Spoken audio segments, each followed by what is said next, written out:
No tak, bolo toľko rečí a teraz nemá to. tak povedz, že vlastne čo si o tom myslíš? Čo robíš? No. Tak zo začiatku som veľmi nechápal, lebo som si myslel, že to má zadržiavať vodu. Ale je pravda, že strašne veľa sedimentov sa splavuje do riek, do väčších riek a tak sa nám odchádza plno zeminy.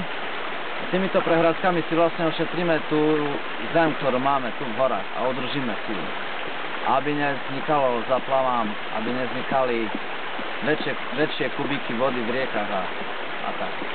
Ja, A nezanášalo rieky. A tak, lebo to všetko ten štrk kľudom môže ísť do mora až. Keď dá.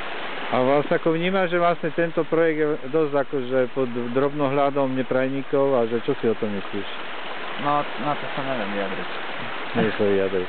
A čo by si odkázal tým ľuďom, ktorí vlastne akože teoretizujú v pozadí a vlastne akože že majú kritický názor na to? Presne, treba si to skúsiť. Ja to tiež, počul som o tom, videl som to, bo chodím do lesa, videl som tieto prehrádzky aj vo Veľkej Fatre. Ale treba skúsiť a jak sa hovorí, že každá robota, ktorá není skúsená, to je nepochopená. Aha, a vlastne, čo by si odkázal tým, ktorí vlastne podporujú tento projekt?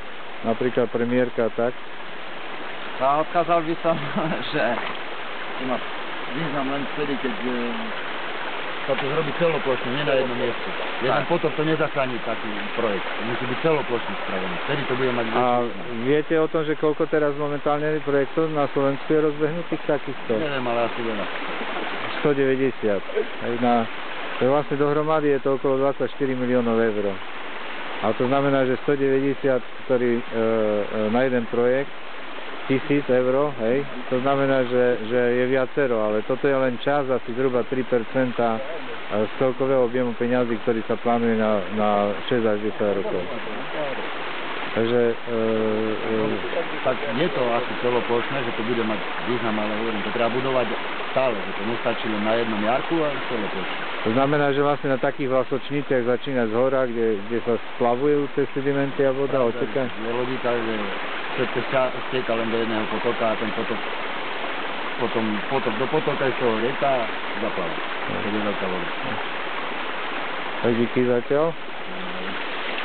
ideme dole.